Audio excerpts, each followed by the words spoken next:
This is what I got for you. So, hello to those that respect the soldiers and the sacrifices of families in both the world wars.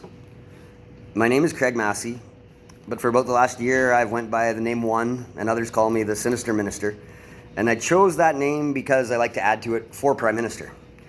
Because if you're like me, and those that fought for our freedom and our pride of this great country, then I'm sure we can agree that our country has a lot of room to improve, especially when it comes to the cost of living and the power that organized crime has had on our communities. These criminal organizations have used sex and drugs to ruin the morals and the safety of our communities. And because there's so much money in these two industries, even our law enforcement and members of our government agencies have been tempted by the greed and illegal money that is made in these age-old industries. But the criminals have evolved and are now also heavily involved in fraud and technological crimes, so using computers and cell phones.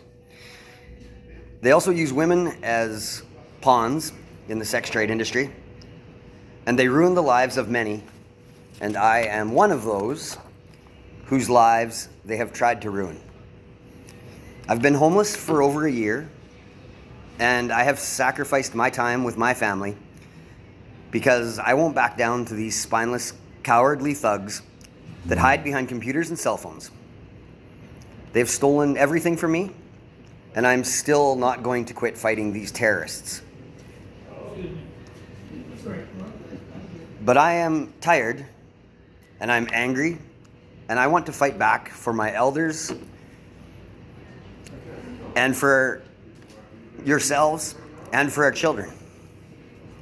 And the women who are being treated worse than dogs by these maggots that are in every town and city in our great nation, Canada.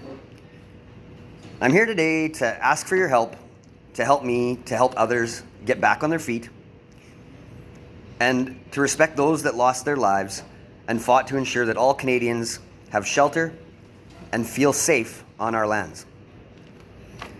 So right now I'm asking for your help, and in exchange I plan to help you and others, because I think we have the best nation in the world and we are losing it to criminals. And I've seen so many personal things to deal with, but right now what matters to me most is basically seeing my kids. I sent them to Taiwan because when we moved to British Columbia from Saskatchewan, the first day of school in Kelowna, my boy was in grade 3, and it was right in COVID, so parents couldn't go in, nobody could go in except for teachers and janitors.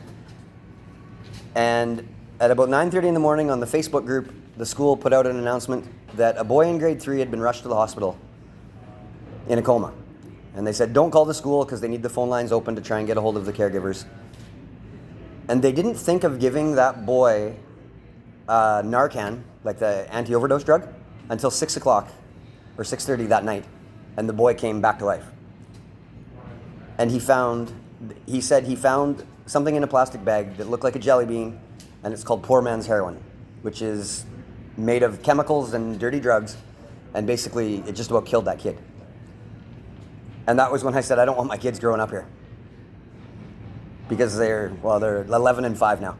And so I sent them with their mom to Taiwan.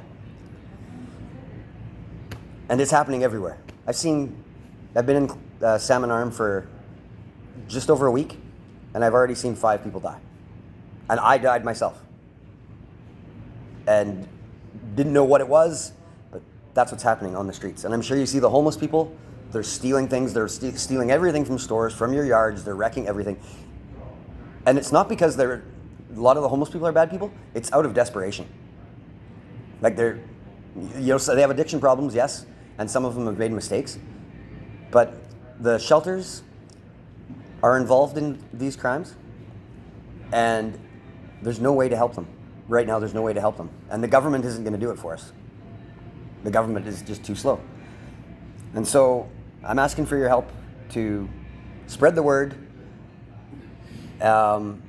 and possibly donate, because I want to help people rely on our strengths. Because I wasn't alive during the World Wars, but I'm pretty sure there wasn't a woman or a child that was happy to see their men or soldiers go off to war. And if we don't do something different, the war on drugs is winning, and it's winning every aspect of our community.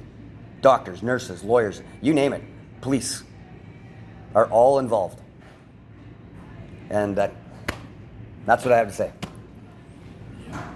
You say you've been here for a week in Salmon